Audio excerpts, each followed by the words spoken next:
Good afternoon, welcome to SHOWstudio, welcome back to the menswear panels.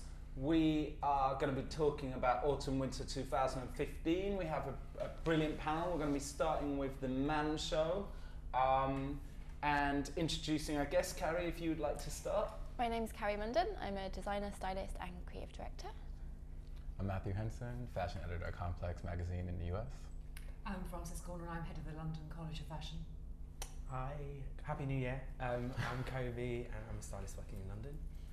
And I'm Daryoush Haj-Najafi, and as well as doing this, I work for Complex UK and have a column for Modern Weekly in China. So let's discuss. We were talking just a second ago about having a little catch up on where menswear is at in 2015.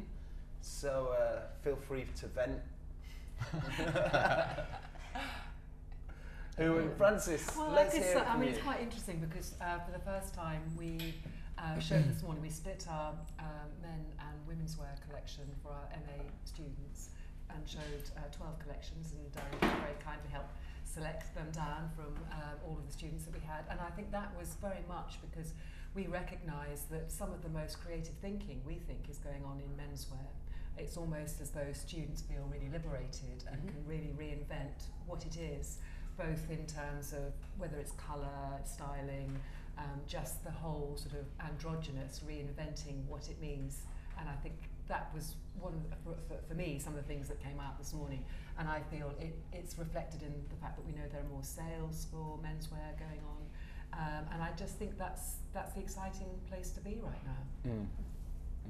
There was a lot of, there were quite a few designers that were sort of post, but it wasn't even.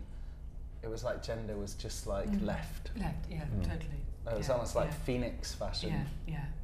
And I think that really reflects the way that particularly the sort of younger consumer is thinking. It's irrelevant, you know, as to where and I think the influences from women's wear into menswear. But I think what's exciting at the moment, I think it's potentially the influence of menswear into women's wear. So yeah, and I think we saw that in the collections. Yeah, somebody was telling me last night, Nika Mida, gosh, who was it? Whoever it was telling me how amazing it is to wear Nika Mida. As a man or as a woman? As a woman. Yeah. I feel like culturally as well, there's that like playing with gender is going on too, and like music and just if you look at I think it's an interesting time. Yeah, especially with clothes. I shouldn't admit this on camera, but I do wear quite a bit of women's clothes. That's not a bad thing. Yeah, especially because you have acne.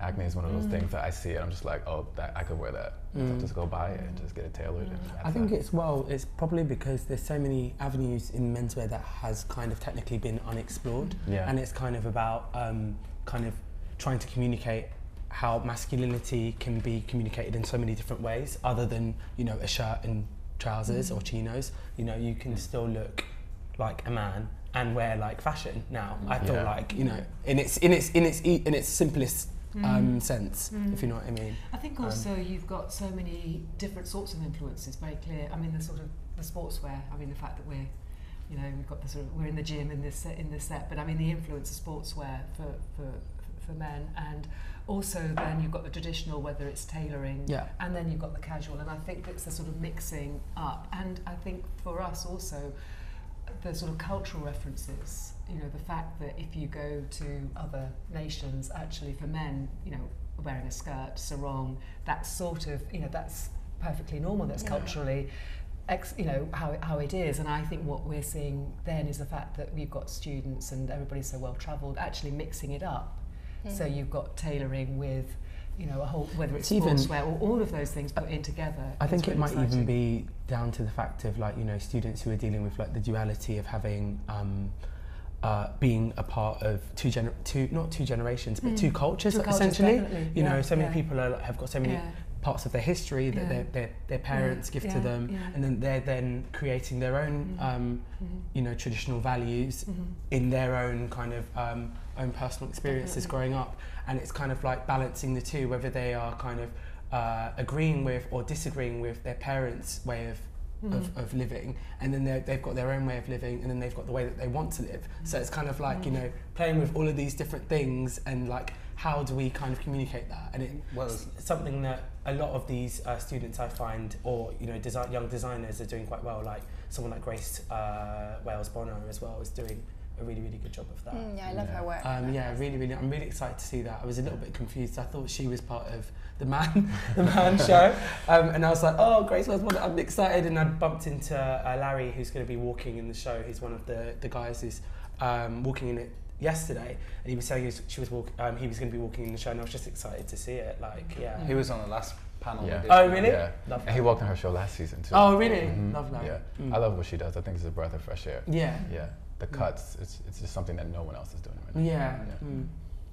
So what are we excited? So that kind of brings us. What else are we excited? Just designers, memes, anything. What are we excited about? Sorry, Carrie. No, I just said, I didn't mean that I was going to say something. Yeah, no, I'm just wondering about that, because I feel like we always sort of, I don't know. I mean, the gender conversation is interesting, but it seems quite eternal, which isn't a problem, but it just seems like something. Well, it's just something that's happening now for a few years, isn't it? Yeah. And I just wondered what else we've. I think it's I'm not going to say I think it's what I said, but I think duality is something that I'm kind of really interested in. Duality thing, it's something that for me I find is coming up more so even amongst my group of friends, and you know, it's something that, as we're now rearing this stage where a lot of us are then deciding we're going to be becoming parents as well. So it's kind of like, you know, how are we going to instill our values into our children, and how are they going to be growing up, and what kind of influences, and how are they going to be taking in information, and how are they going to be dressing, how are they going to be, you know, interacting. Well, duality is a great engine of innovation, isn't it? And definitely. And invention, because it's like you know, you can see that every time there's these two opposing, you know, whether it was like the sort of whatever happened in streetwear sort of 5-6 years ago, where you had fashion and you had the street, and making those two opposing values work and taking them somewhere, or whether it's gender, or I was reading this like amazing article in the Financial Times about Byron's daughter, I've forgotten her name. Oh yes, Ada Lovelace. Yeah. Yeah, the computer scientist. Computer. Yeah. And they were saying that she was this incredible break, because what's his name? Babbage, was it, the guy she worked with? Yes. And he got a bit of the credit, but really it was her. Yeah. And she was like thinking up the internet 150 years ago and stuff. And basically, because she had this romantic brain, but her mum didn't want her to be romantic, because she didn't want her to be some like smackhead like her dad. So her mum was like, learn maths. So having this like maths, but also with Byron's dreaminess, made her invent computing basically. So like science is very creative as well, isn't it? Yeah. It's like art. I think that's the best combination. I think the other thing that's quite interesting, which isn't sort of picked up necessarily now, I mean, it's like, you know, obviously in Las Vegas now there's been the big tech conference, hasn't there? And there's the whole thing about, and it's wearables, and we're still, despite everything, well, it seems to be wearables or drones, and you're sort of, you know, you're sort of stuck on watches. I mean, and I think some of the things that's quite interesting at the moment is that certainly, you know, thinking about the science and the integration into clothing, it's much more to do with the development of new fibres, and not just about the fact that it's going to tell you what your body's doing, but actually you can communicate, you'll be able to text each other and have messages coming up through your clothing and things like that. And that's not something we've got, and that will be the interesting thing, is if you can make the sort of wearable aspect of technology creatively, stylishly, really exciting, dynamic, and we haven't really got some of the young designers thinking about that. And I think if you could get that breakthrough, I think that's going to, again, and I think it's more likely probably in menswear, because without wanting to sort of stereotype, obviously a lot of men like gadgets and want, you know, I think you could see some really interesting things happening in sort of, I don't know, the next 5 years, once people begin to see what the possibilities are. I agree. I mean, I'm really interested in that area and wearable tech, and there are interesting things going on, but you're right, there's a lot missing from it, and it'd be interesting to see young designers having access to that. Obviously it's money and funding and stuff, but if those two worlds could come together a bit more, I think, I think that's something that the real innovation. It's funny that we're talking about man, but I think that that's something that I could see mostly being explored in a brand like Nico Mead, because, you know, I feel like already, even though he's so early on in his career, you know, there is that sort of exploration into fabric selection, and I feel like, you know, that can be further explored with him more, and it feels at the same time still feels authentic, if you know what I mean, because you can't take it out of its authenticity, because the moment you do, the product doesn't really connect. Do you know what I mean? And then as well, I think with technology you also have to battle and, you know, remain consistent with tradition as well, and find some way to balance it where it still feels again authentic. I was going to say, there's a minimalism in his work that it would be nice to see an extra layer. So and maybe that could be the communicating something woven into the fabric. And because it's so minimal, like, it would be nice to see what technology would be interpreted like in that avenue. I think it would be really interesting. That's really interesting, because there's plenty of people I think that are doing it right now using fashion, and there's this jacket that we had at the office, and it had all these solar panels on it so that you could charge all your gadgets and constantly be like, you know, literally a walking battery. But I think the thing that was missing is that it just wasn't the nicest jacket to look at. So I think that's where something he could do, because, you know, of course he makes beautiful clothes. So the combination of the two would really. And then he kind of hits both. He hits both markets, because again, women aren't afraid to wear his product. So then all of a sudden, it's kind of going out to everyone as opposed to just men, because obviously men are kind of more gadgety.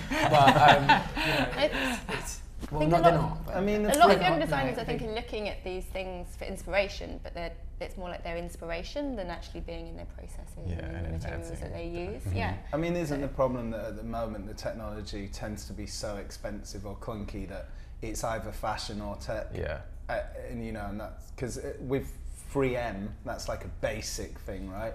And that's that wearable tech kind of emotion taken and used in fashion really well, and everybody's run with it, haven't they? And the 3M reflective, you know. But that's something that's been around for so long, but it's still relevant. Relevant now. But I think what would be interesting is whether there are some of the, you know, you think about Amazon getting into fashion, you think about Apple, and then there's Google. I mean, I know they're doing it from the retailing point of view, or potentially, but they're the ones with the resources. I mean, if they were being clever, you'd think actually you'd be looking to set up a sort of laboratory and sponsorship to actually do something really, because that's where the money is. And I think that's again one of the problems, isn't there? At the moment, the money isn't in fashion; it's got to come. And if they're looking for something that's going to be a point of difference. But I do wonder whether, you know, often with technology or functional items, it's the ready-made becomes a fashion item rather than trying to make this thing fashionable. I mean, I remember going to this dinner years ago, this strange German guy where we paid £2,000 to go for dinner in the Reform Club, and I had to wear shoes, and I had them for a long time. And but I had some boots, some Dr. Martens boots I wore. And and he showed us these necklaces that were phones, and every single one of us, you know, we were a selection of like young, I don't know, design people or whatever, and every single one of us was just like, nobody wants a phone that's a necklace, or a necklace that's a phone. But the iPhone itself. We used to wear their phones around their necks. That was cool. In the case. Exactly. That was. I mean, that was a really big thing. But it's like, exactly, there's an easy way. That's a subversion. And we're forgetting rather than someone saying this is how you must do it. There's ways that you can do it where it does become appealing. Like when Jill did those, you know, those things that I can't remember what year it was, where he did all of those accessories where people put their phones and their iPad cases in them. Remember a little while ago? It was Jill Sander, wasn't it? I'm sure it was. But it was like these little cases, and like again, it was a necklace essentially, and it was an interactive one because you could you still use the product while it was in these. But I guess it's just a case of making it appealing, or doing it in a way that's inviting to. But I think that sometimes people don't understand, especially when they're outside of fashion, is how if an object has integrity and strength and, you know, sort of authenticity, it will become appealing in fashion. Everybody will go, this is amazing. I mean, you see it in interior design all the time, that things that are just good at what they do become mega fashionable. Or you see that in sportswear, that's why it's been adopted in fashion. So also, Matthew, I was just wondering, because obviously you guys are going to have, in New York, you're going to have a menswear week in June. Yeah, I guess they're still working on it, but it looks like it'll be for August, I think. So it'll happen. August? Or it's going to be before September, because I guess it's going to coincide with, if I'm understanding what's happening correctly, it's going to happen after Paris, because it's going to go, the international men's fashion weeks, and then New York is going to happen. Okay. It's going to be the last one. Or maybe we'll come somewhere in between, but it's going to be separated from Women's Fashion Week. Yeah. Which I think is smart. But the thing is that they're going to have to get so many of the New York-based designers to stop showing internationally and come back to the States to show. Because there's quite a few of them that have decided to show in Milan and Paris that would have to start showing in New York again in order to make it a really big ordeal. Do you feel like there's the same amount of talent, like young menswear designers in New York as there is in London? I don't really want to betray my city, but I do have to say that that is one of the reasons why I do come here, and why my job is happy to have me come here and cover the shows, because there is so many young designers here. But we do have quite a few in New York City that are really good. That have branched out and that are from here, like Patrick Irville, that have gone over there and are doing some amazing things. Yeah, and he still shows in New York City. Public school, but they're a little bit bigger. They're not considered young designer anymore. But we have Telfar, which is amazing, and then we have Eckhouse Lauta, which is unisex as well too. So we do have some names. We just don't have as many as you guys have here. But we didn't have. I remember Man sort of being put together at the beginning. It was a bit like, after the first show, it was a bit like, okay. So it is very much like, build it and they will come. And I don't know, I'm really excited. I was writing recently about how I think for the first time, London's doing a great job, there's like all this amazing talent. Fashionistas sort of changed the face of British fashion. But for the first time, I feel like New York is actually, with the Telfars and obviously the whole Hood by Air thing, and V-Files, I feel like for the first time in a very long time, like New York's actually going, hey, it's more that London needs to know there's competition on the block. Yeah. And I think there hasn't been competition for London being the home of young fashion for a very long time. Yeah, I agree. Well, V-Files in-house collection, separate that from the show that they do, because they do of course the V-Files Made Fashion, which is like a couple of different designers from around the world that they solicit to come and show collectively, which is kind of like our version of Man. And then they have their own in-house label. The designer's a really great Erin, she's amazing, and that collection as a standalone is great, and you do want to see it by itself. So yes, if you separate the two. But I also like the fact that they're calling in that international talent, because I think you can't just be one nation doing that's not what the guys in London do anyway. They do is great. They pay for everyone to come over. They they cast their show. They pay for all the production, and they give them a platform. Especially in certain countries where they don't have what you guys have here, because you guys are really nurturing of your young talent here in London.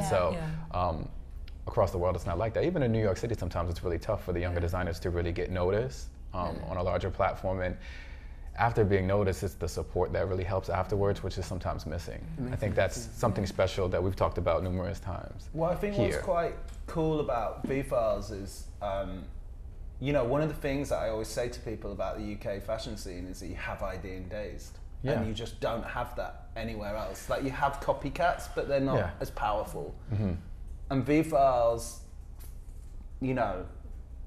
whatever, it's replicating that force. It's the only thing that I kind of see around the world where there's a platform that's like replicating that ability to go, there's this really small designer, there's this really small people, have you looked at them? Maybe some people don't take it that seriously because it's not awfully deep, but it's got like a crazy following. Yeah, it's really cult. Yeah. And I think you're right, London has that editorial kind of culture that as a designer encourages you to be really free and not always focus on the business and the site buying and stuff like that. And I feel like New York used to be more about like that. That's that's quite maybe paralyzing maybe for it's a the young synergy designer. between the two. Maybe it's like, you know, the synergy between V-Files and actually like V Magazine, for example, needs to be more intertwined. I don't know. I think they keep it separate, and I think they do that on purpose for whatever. I shouldn't say it's political, but they definitely have separate strategies. Yeah. I've No, asked that before, and I just, you know, quickly corrected. It's completely yeah. different worlds, but I think that I'm not saying that that's what they need, but Yeah. I'm just saying, in terms of our synergy over here, I think that helps kind of solidify a lot of these new designers. Like, you know, you get the support kind of in the realm of actually putting on your show and doing your show. You get the support from readership as well, and then that extends globally. You know, and then I think that kind of helps in terms of really communicating that person's brand for a new young designer, and I think that's kind of people listen to Dazed. Like, but this is Dazed it. says if Dazed says somebody is cool, it's not like, oh, what are those crazy young kids doing? It's like, shit, let me get the checkbook out. Yeah. There's also a certain discernment that ID and Days has over new talent. They actually see what they're doing, see what they've been doing, and get an idea of where they want to go. Whereas sometimes I feel like the talent pool is there, but it's a bit smaller in New York City, and then it's always like, does this person actually deserve a platform? Do they have something to say? Is this different than anything else, or just something derivative of something that's been out there before? So it's kind of tough. Like, you guys have it here, so we're still working on that. Yeah, I mean, I think we've got it, and I think there are, you know, we're talking about, you know, Fashion East and Centre for Fashion Enterprise, New Gen, all of those sorts of things are there to support. But there is still, it's still really difficult, and I think we're aware that, you know, how we think long term, in whatever sort of fashion city you are, about how we nurture and support young designers to build a career. And we've still got these very difficult business models. I mean, you've got, you know, whether it's the Pradas, the Zaras, or the LVMH or whatever, you've got these big monoliths which in a way, you know, drive and sell fashion, and it's still really difficult for the younger labels to sustain, even if they want to remain independent, to sustain a business. And you get to a certain point, you have a reputation, but it's then like you can sustain that for I don't know, perhaps 5-10 years, but then how do you grow it? I think we need some new business models to sort of help support designers. Yeah, I have seen that, because you give them a platform, you put them out there, they get a lot of press, but then there's no really support on the business end to help them produce the clothes that have gotten so much press on celebrities. So I was just going to say, but I mean, there is quite a lot of help, but I think you can, you know, because through the Centre for Fashion Enterprise that we have at the college, we've been doing this for 11 years. So people, whether it's Peter Pilotto, Medium Kirchhoff, Mary Katranzu, they've all been with us for 2 years, you know, to have their businesses grown. But even then you say, well, okay, 5 years after leading with us, you know, are they able to sustain the model? Yes. Are they always going to be at that level, even though they've had the production advice and the manufacturing, the distribution, all of that sort of thing? It's really difficult. There's so much competition now, so many young designers. There's always this thing about what's new, you know, what's coming up. And I think for those middle sort of tier design, in the sense of being out there for a while, that's quite difficult. And it doesn't get easier as you continue. It gets harder. It gets harder. Well, I do think we are lucky in London. I feel like when I started, I was always really aware that, you know, compared to New York or other fashion cities, we do have a support system like Fashion East and things like that. And you have a lot of opportunity as a young designer, but there wasn't their business help and all of that. But now there is structures, and like the CFE or BFC, all of the, or the London showrooms. That's great, but I think you're right about changing the business model, and it's really important for young designers to think about how they can compete with those big brands. There's a girl, Katie Rose, who I think her name is Katie Rose, who is at Fashion East, who now has gone off to actually explore that here and do that mainly. Like her main kind of business essentially is to support the business side of fashion for all of these young designers. But I think going back to your point of the other side of the pond, her surname escapes me, but Choma at American Vogue does that very well. Yeah. She's amazing, and like, you know, she really kind of taps into, definitely on the American Vogue website, like kind of really kind of putting the young designers out there,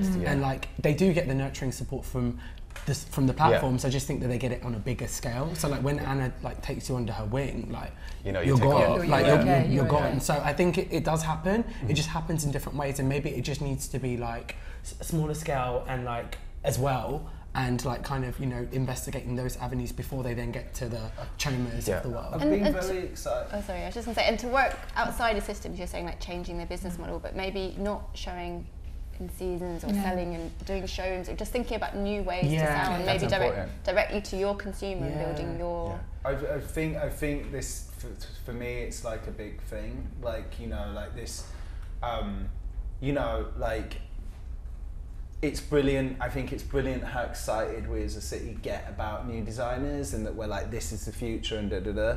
But I think, you know, when you see the amount of I'm really enjoying this breakdown between like the sort of non-catwalk world and the catwalk world. I was going to use the word streetwear, but I don't want to, because I think there's a nonsense distinction, because this, you know, this is catwalk, but it's not really, it's just a sweater. So like, you know, and there's a breakdown, and there the business model is, let me think of something and let me sell it, you know, rather than let me spend 100K and then see what I can sell off that, you know. And I think that that's really powerful. Like, you know, I look at somebody like Telfar, who's built up to having a catwalk over years. His last collection he just showed, I think it's going to be his most successful show to date. It's so wearable, it's affordable, it's just smart, and it's like things that like, again, like unisex, but there's plenty of guys who can wear it of all different types of demographics and ages, and the same thing for girls too. You could just, it's like plenty wearable. It's like different types of polo shirts. I don't want to go too into the collection, but it's his most wearable collection that he's done so far. Is he doing a catwalk? He did last season. But you know what I mean, building up to that point. So I think it's like, you know, you get young designers and they want to do everything, and that's great. And there are some that do, and they launch off. You know, you've got Jonathan Saunders and Jonathan Anderson, and there's lots of people it works for. Yeah. But there's lots of people as well who probably might be better off just being known for making really great trousers or jackets or hats. Like Nazir for years just survived on selling hats. Yeah. You know, and it's like, and then you build up, and then you get to your place. Maybe because putting on shows is really big pressure. And that's another thing that I was thinking like a while back. You know, you have all these young designers, and like you were saying, there's so many that come and then you forget about them because they're not able to sustain the business. I think also for the young designers, they should be given time to they shouldn't have to be put on the same constraints as the larger designers to show that many times a year, and to really develop their ideas so that they can actually sustain a business and really be able to develop, you know, the looks and the ideas that they're pushing forward. Like, they shouldn't have to just create collections to compete with the other brands. I think they deserve some more time. Someone like Telfar is like, I feel like he finds way more interesting ways to show. Like, than doing a catwalk. Like, his clothes are quite minimal in a way. They don't need to be on a catwalk. It's more about the textures of the fabrics and stuff like that, or he's got really intelligent ideas behind it. So I don't think catwalk is always necessary. His website is phenomenal. If you visit Telfar's website, it's such an experience. It's 100% interactive.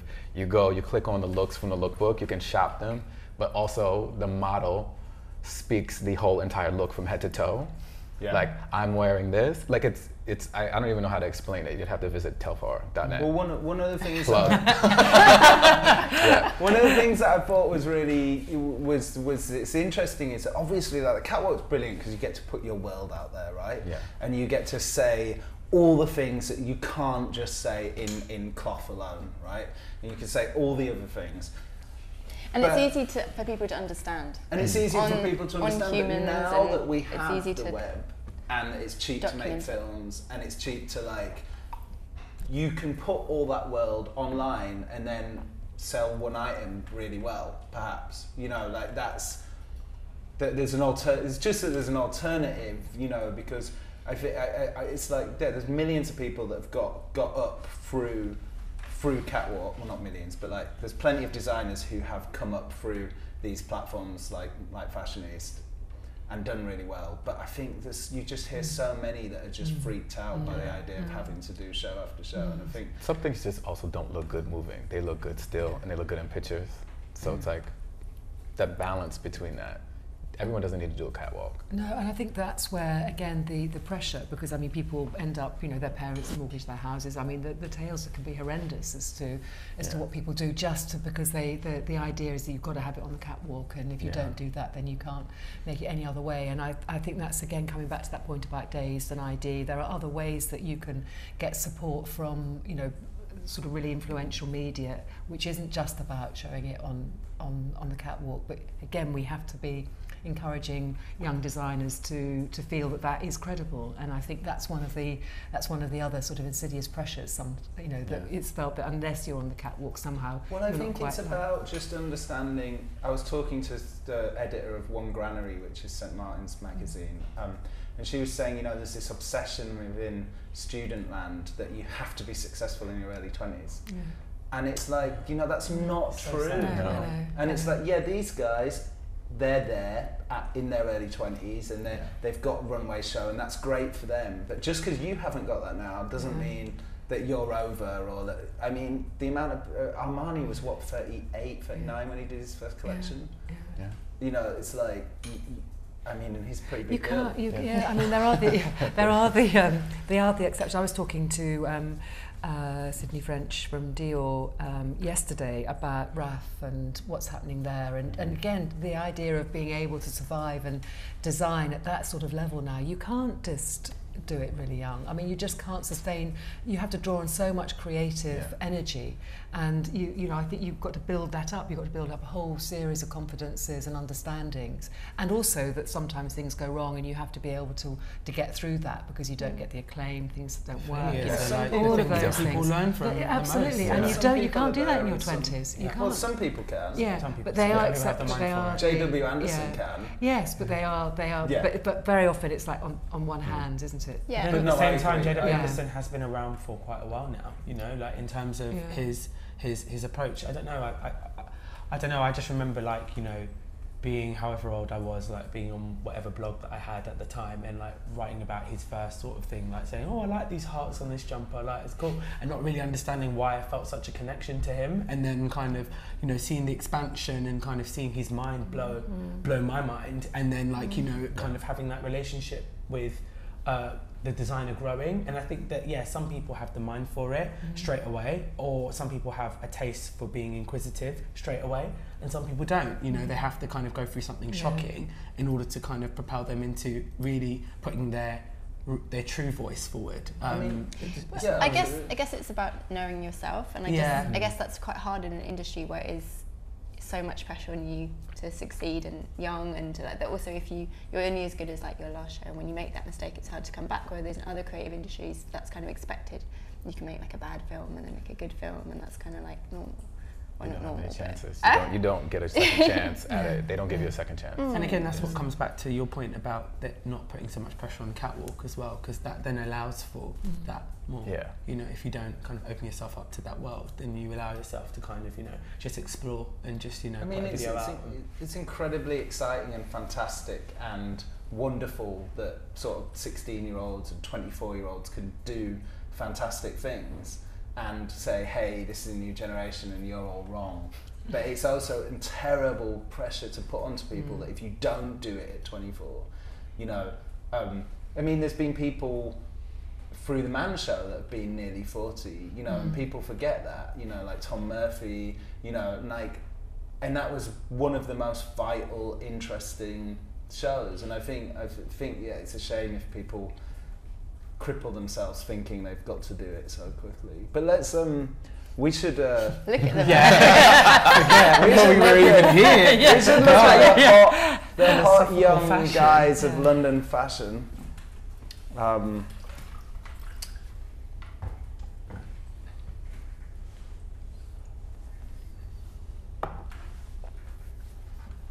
Who's this? So this is Rory. Rory. Rory. Yeah, that was Rory. No. Yeah, it looks like Rory. Yeah.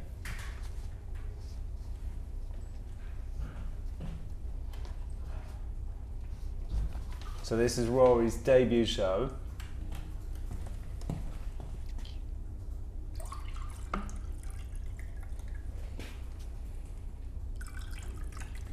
So Cobbie what you were at the show. Tell us about the Rory segment of the show. It was the first segment, and it was incredibly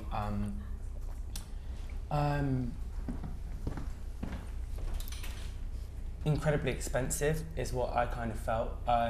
It was, you know, minimal, but then at the same time, I was interested in the shoes. It's funny seeing, I always feel like seeing things moving and then looking back at it again on catwalk is two completely different experiences, you know, you just can't compare. The shoes were really, really interesting. The layering was quite interesting for me. The hair, I thought that was quite nice. Yeah, I mean, to be honest with you, I was kind of blown out of the water after his show, because I think it was straight after that it was Nico Mead. I think it was Nico Mead, or if it was Liam. It was Liam. No, it was Liam. It was Liam. But the music from Liam was just so good that it just literally sent my mind to I was gone. Right? It was so good. It was such a gear what change. Was it? Huh? Do you know it was back once again. I can't. Oh my god, that's so bad. I was hoping you were going to launch into No. But and then after that, we went from that to Nico Mead, and Nico Mead was Miss Dynamite. So it was just like, I was just in a world of just like, oh my god, can I just stand up? But it was it was great. You know, I don't want to take away from his collection. His collection was beautiful. I felt like my mind then travelled to Liam and then to. I think Rory's just because probably for most of us. You know, we just don't know that much about Rory. Yeah. What was the kind of feel of it then? So expensive? I mean, it was expensive. It kind of gave me a sense of a more looser, relaxed Lee Roach, maybe. Right. You know, it was kind of in that sort of world, but then, I feel like there's a sense of mystery. I don't really know that much about him. Does anyone else? Just looking at it, looks like an extension of, and the shapes look like a continuation from his graduate collection. Yeah. Because if you visit his site, the looks kind of look similar. It looks a little bit more, I shouldn't say it looks a little bit more, it looks a lot more developed from there, because there's a lot more layering, and you can see some styling pieces and some accessories in there that weren't there before. And just from the looks of it, the shoe looks amazing. Yeah, the shoe's really cool. It was a strap, and then it was kind of like, I hate the word giving me, but it was like kind of giving me the kind of Balenciaga experience. It was just like cut out, but it was nice, it was light. I think it would be probably relatively quite reasonable to produce, so therefore that can be communicated down to the market, to the buyer, which then means that it goes out more, hopefully. I thought it was quite nice. It looks like it'll be great hanging on the racks at Dover Street. Yeah. I'd really you said I'd really like to see it moving, and like you said, some things are meant to look better still and some look better moving, but I think those shapes are so interesting. There's a lot of weight in the fabric as well. I'd like to see how that moved. Yeah, it was nice. I say that because I know that I look better standing still than moving. So I give everyone that chance. I'm like, it looks better still. Are you trying to do that at the moment? I'm trying to. This is Nico. Yeah. And I mean this looks a lot more like clothes. Yeah, the fabric selection was excellent from what I could see. I felt like the lines that he was playing with was really fun. You know, you'd go from like a deep V with there was like this beige coat that went over it, but it was executed so that the V fell perfectly underneath the V-neck. It was just a really nice visual story, I think. And there was commercial pieces in there with interesting cuts. The hair was beautiful. The hair actually in Rory's show was stunning. It was really, really nice, I thought. And the casting throughout was quite lovely as well. What I was going to say about... Are you a big Nico Mead fan? To some extent, yeah, I am. I really liked his collection prior.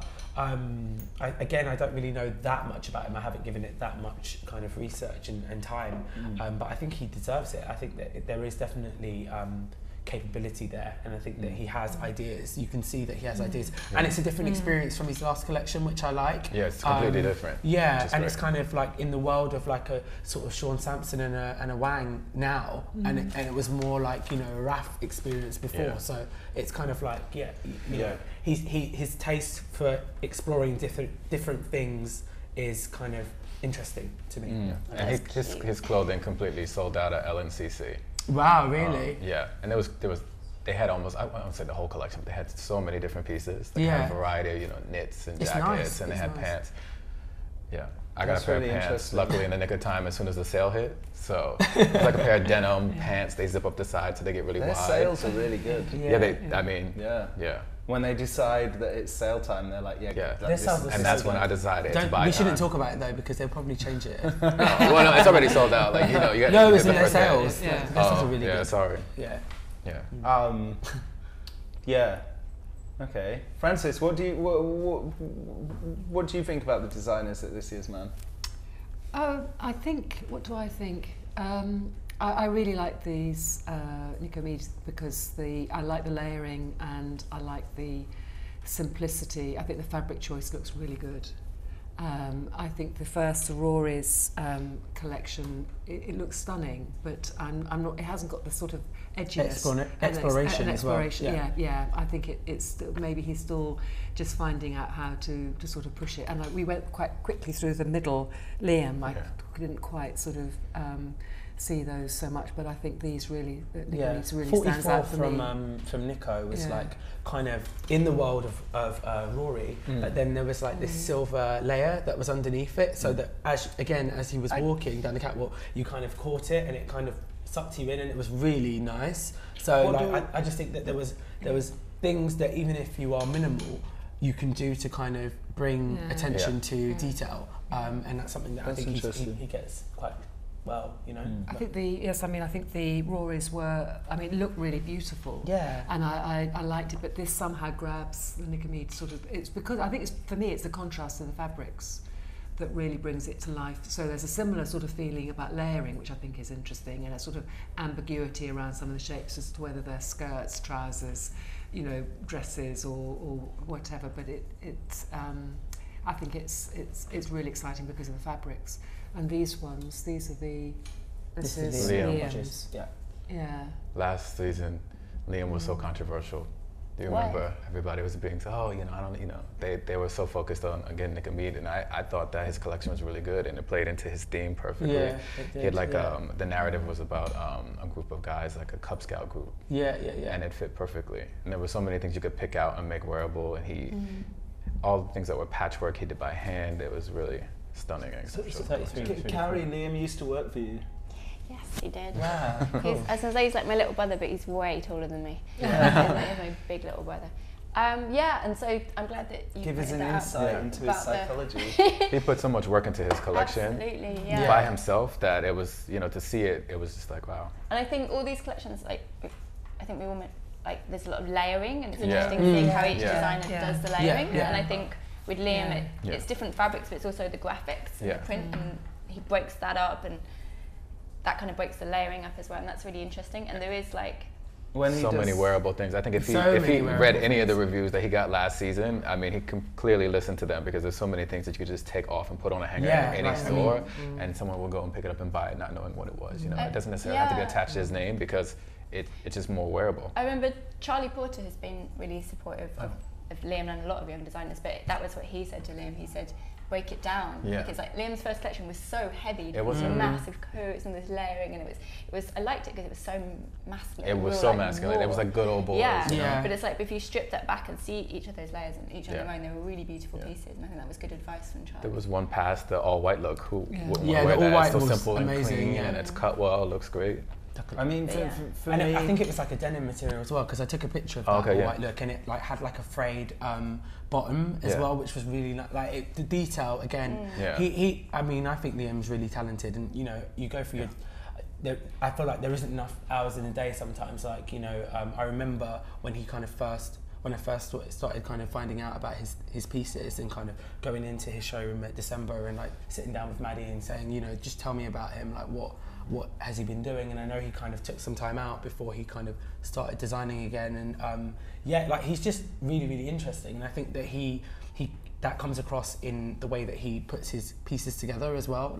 It's fun, but then it's also a bit I don't know. don't know how to explain it. It feels very relaxed. Yeah. Actually, that he's not trying too hard. He's just No. confident in who he is. Bit nonchalant, and like that's what. What I Yeah. love about it is that it's clothes in that it's not like, you know, you're not having to go out dressed as a lampshade or an androgynous lampshade. And the other part of it too is it's like super wearable, and it's not just like there's a million people who have shows and it's just another pair of trousers or it's just another pair of jeans. It's like I don't need another one of those things, but I mean, this trouser you actually might need. It's cropped, it's frayed, it's white. I mean, either you could try to make it yourself, it's not going to look the same, but you would endeavor to go out and buy that. Well, and also it's got a and you'd feel good story about and a it. brand behind it. Yeah. You know, like I feel, you know, the fact that he has his mates cast, you know. Yeah, so casting is very key. that, you know, that I think is really good. It's our friend Misha does casting. But there's definitely, like, in the print and in the casting, there's a lot of storytelling, and you talked about the details. Like, I think, that's where that really like the construction and the materials that he uses in the processes. Like, all the prints are like not just screen printed. I know he does like transfer and mixes it, and like did like all lino cuts. I don't know how he did these this season, but like that's real craft, and I think that comes across. Well, that's the thing. Because you're not looking like the lampshade, but you do look like you're wearing fashion. You know, and that's the special thing, because you said it's not the boring pair of jeans that you're just like, ugh, and it's not the lampshade. So it's like, you know, I mean, I'm fine with lampshade, but like, this is great because you can wear it. You know, sorry to keep using that word. But I think that's quite special because there's not that many people that can kind of do quite easily wearable while being something that says to everybody, I like fashion, I'm into it. It's not over conceptual. It's the thing. No. It's got like a lot of intelligence and depth to it, and I know that as him as a being and a designer. But But he feels so. I mean, what he's doing isn't particularly radical, but it feels so much like there's nobody else in his space, which to me is exciting. When somebody comes along and you're like, there's nobody else really in your space. You can imagine he'd be picked up by a key brand, or to design in-house. I really do. Out of all of the you could, because of all the reasons that we've been talking about, like a nice heritage menswear brand. Definitely. Because the thing is, what I was thinking as we were talking, there's plenty of guys, and I don't want to use, plenty of guys who have an aversion to fashion. They stay away from it. They think it's too effeminate. They don't want to be involved with it. They're fine just buying normal things from just, random stores. You guys call High Street here. We call it a mall in the States. But I mean, I think there's plenty of guys who would see that and be like, oh, that's a little bit more advanced than what I'm used to wearing. But I'm going to endeavor to do it because this guy looks like me. He reminds me of myself. I'm going to try it.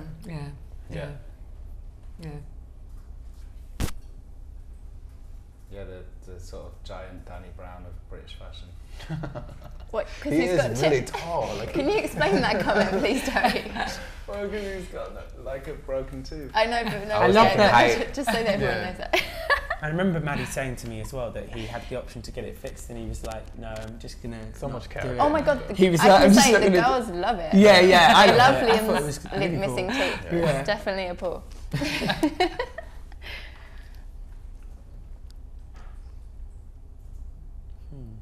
It'll be interesting to watch after this show who else will pick up Nick and Mead, because he already had great retailers. And so did Liam. Liam had great retailers as well. So it'll be interesting to see who's going to pick and then what they'll pick just from seeing it and kind of dissecting it as we are right now. I mean, Nick and Mead's got, I don't have the same relationship in terms of liking it as I do with Liam's stuff. But I mean, Nick and Mead, like the fashion industry, the media, the kids out there, like he's got a lot of love, like it seems. I mean, he seems to have quite a buzz around him. Well, again, it feels more wearable than Rory's. I think a Rory. You are making a statement, aren't you? It's not the lampshade statement, but it's that idea. Oh, it that certainly wasn't. You know, no, I'm not saying. No, I know it wasn't. But I'm just saying. But in a way, if you're looking at these collections, you're thinking that that's sort of at the moment that's the sort of territory that Rory's. And there'll be lots of people who want to. Lots of But again, it's quite specialist. I just remembered a thought came into my head when I was watching this, and I saw the little bum bag, not bum bag, side bag, come down the catwalk, and it just made me think. I was like smiling to myself because it kind of, in a sense, how you were saying that some men are, not prone to kind of exploring fashion and will stay away from it. That for me essentially represents that guy that is the guy that wears those Prada satchels, around there. Yeah, that's their fashion item. And they're not in that world at all, but he's reinterpreted it in a way that they could find it appealing, and it's not buying into, they're like, that guy is thinking, oh, I don't want to do that anymore, I want to wear something different. And they're finding a relationship to something like this, and it's bringing them into kind of the 21st or 22nd, whatever century, and I find, it made me smile. I remember when I Rory saw it. this This is still, this is a Liam. It's going back into Liam. But I thought, seeing that like sandwich board that's Liam's, but for a minute there I thought it was Rory's, because I remember reading something about he was inspired by rioters. Oh, okay. But it's not, it is Liam's. Yeah, it is Liam's. But I was just saying, I'm sure there is a lot of depth behind Rory's work, but I'd like to see that come out more in the clothes. Like, I'm not understanding the story that he's trying to tell. Like, I don't know. I think it's always that annoying thing as well, as if you make fashion, you want to tell the story through the clothes, but actually it's really difficult for other people to interpret. When I remember classic quote from a designer was, "I just like that colour," and you're like, "Yeah, but I can't write that." That's the problem. I can't write that. Nobody will get that. Obviously, they'll look at the clothes and go, "I love that colour," and it's always that difficulty, because in a way, it's so unfair to fashion designers to ask them to tell the story of everything, I guess. I mean, I don't know whether you found that frustrating sometimes. No, I like telling stories. Yeah, you're very, very more good into at the it. stories than anything You're very else. good at it, and your clothes always tell the story. But I'm sure that he does, and it talks about, what does it talk about here? I can't say the word, the E word. Powerful, Ella, somebody else say it for me. What's this on Ella, for Rory, adorning boys and powerful. Oh, ecclesiastical. Yeah. Oh, so I can, there's some interesting concepts there, but. Oh, that was his last season's. Well, everything. Yeah, I mean, that sort of religious shapes feel quite good anyway right now. Definitely. I mean, it's all this kind of bell-shaped shirt and bell-shaped sleeves. It'll make a beautiful editorial. Whoever does like an amazing shoot, doing those mixing concessions will be really great. So, closing thoughts, guys. Francis, you like, shut up. No, it's done already. I can't believe it. No, I think it's interesting because you can see the progression. Yeah. That's, for me, they summed up different sorts of approaches that you've got going on in London at the moment. One which is much more intellectual, one which is very sort of wearable, and one which is somehow playing with some of the ideas about what menswear might be in terms of the future. And I think that all three are very strong. Some obviously, I think perhaps some a little bit more thought through than, but maybe that's just confidence. Well, is this? I mean, the wide trouser is really like a thing now. Yeah, I'm almost like, oh my God, why have I got narrow trousers on? You go out and you're like, fucking hell, I need to either stay in or do something about it. But I mean, it would be quite beautiful if the whole street starts looking like this. Yeah. I'll still be with you with this slim trouser. I can't get it right. So I'm just, I was a bit like that back in the olden days. I was a bit like about 2002. I remember my friend was like, your jeans, they're too big. Yeah. And I was like, took me a little while. Took me a minute, as you guys would say. Just to jump over from the baggy to the skinny. Shit, I'm not normally this bad with, but it's just trousers. But I've got plans for a wide trouser. But I think it's interesting because it's there. And it would be really beautiful. It would be so beautiful, you know, if you have this on the top and on the bottom, just walking down the street. I mean, that's quite a... I love the layering. I think that's, again, coming back to some of the things we've been talking about before, the opportunities for creativity in menswear, and it's great to see that this is what's happening, and the use of fabrics, the use of, as you say, the wide tribes, because in a way you're doing more with the fabric. For me, these are more about fashion and what creativity is possible with when you get, you know, the combination of shapes and shapes and fabrics and revealing the body or disguising the body, and I think that's all in here for me. Carri, your closing thoughts? I'd say that it's really interesting to see how, like... Oh, 1 second. Before we do closing thoughts, what? Just because you could give us an insight on Liam, like, just because I thought, since you're here, like, what's he, you know, what's his thing as a designer? Would you say? I feel like with me knowing, you knew him quite personally, but then everyone not. I think you summed it up very well. That it's quite sort of primal and a different kind of masculinity that we haven't really seen before. But yeah, about that layering and craft and like,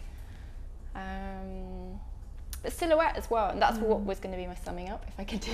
Yeah, sorry. No, it's fine because it all merged in. But I was just going to say that it's interesting seeing young designers playing with shape and silhouette, and I think that, like, I'm really into print, and I think in past seasons, like, it's really interesting seeing that menswear designers getting really brave with print and how men can wear print and colour, but now I think maybe it's more interesting to play with strong shapes and silhouettes. And I don't know. True. And yeah, more about the fabrics. Matthew? No, I'm pretty excited to, you know, for the rest of the week, but just from the start, I mean, I think I've seen, I guess, from being on the panel for men last season to this season, just more specifically, and just in general, it's great to see where Liam and Nicki Minaj took their collections and how they completely relate to each other. There's just an evolution of that. And I think in past seasons, for man collection, sometimes there's like a huge separation between the collection before and the collection that they show, you know, more recently. But it's good to see that these collections completely, if this was the only thing you had in your closet last season and this season and then going forward, it would completely be there would be symmetry between it. Yeah. I mean, I like the fact that you get free, that Man Fashion, they give you free shows. Yeah. So that, because I think Liam's got another. So you know, one more. So I mean, this seems like quite a strong collection. So by the next time, he should really have something amazing to go out into the world with, and you can kind of look at Rory and be kind of like, it'll be really interesting to see how he advances over that time. And they've become successful off of it. It could be huge because now Craig has got a huge platform. I think he's like one of, you know, he is the breakout star from Man Show. Yeah. The last season's show was so emotional for so many people.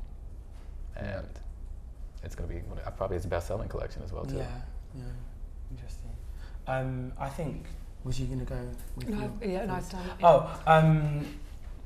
I think, back to kind of what you said, one of the things that I'm really excited about and kind of with Man in general is just the exploration into brand identity. I think that, you know, people are kind of, you can see that they are pulling at strings and, not pulling at strings, but like kind of exploring how they can best represent their brand in the long run. And I think that people are trying to, you know, there is that consistency between the previous collection and this collection, and they're kind of seeing beyond just the Man experience. I think they're trying to kind of create a synergy that then transcends past that, and kind of they ultimately are creating their brand from the jump, and an identity and an aesthetic and a silhouette that then becomes, I guess, theirs.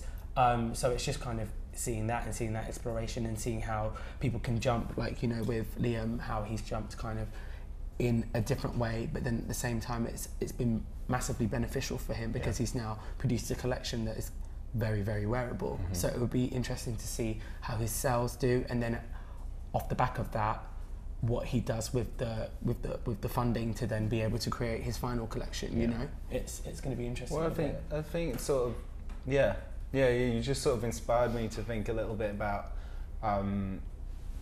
you know, the like kind of the old-fashioned idea was that before you present, you should be finished. Yeah. You know, and actually these guys are all growing in public, and that's very, very social media. You know, that's very the last 10 years. Like, we all grow up in public now. What's his, the internet artist guy, Josh, did We Live in Public back in 2000 in America, right? And it's like, he filmed everybody. It was like the first kind of social media thing. And that's like, these guys are growing up in public, so it's like the artist, that's more and more, you get that. Like, you know, if you think of all the people you're fans of musically, and that's kind of what these guys are doing, and everybody should sort of, I don't know, it's like, I think there's so much pressure from fashion journalism to be like perfect, and they should kind of go, you know what, the customer gets this, that they're developing and growing, and they want to see that in public. They actually want to see that all on Instagram, and they want to see, and they're quite happy to go on that emotional journey with the artists they're working with, and that maybe the fashion journalists should stop expecting this final product from, I don't know. Maybe it feels more real, it's more authentic. Yeah, this is it. Development. Yeah. I think I am more interested and intrigued to see more exploration, like I said, into duality, and just kind of seeing designers. Like, I'm really excited to see Grace in terms of what else I'm excited about over LCM. I'm really excited to see Grace's show, just because I feel like there is an authenticity there that kind of transcends beyond the clothes, and it's more, you know, the experience of her as a person and what she's going through, and then translating that into her fashion experience, I guess. So it would be interesting to kind of see that aspect of fashion. No, for sure. Yeah. Any final chip-ins, guys? For me? No, I just didn't want to, because I went off on a tangent. I thought I'd better let everybody else do it. Should we do some gymnastics now? Yeah. Eat a sandwich. All right. Well, thank you very, very much. That's us out.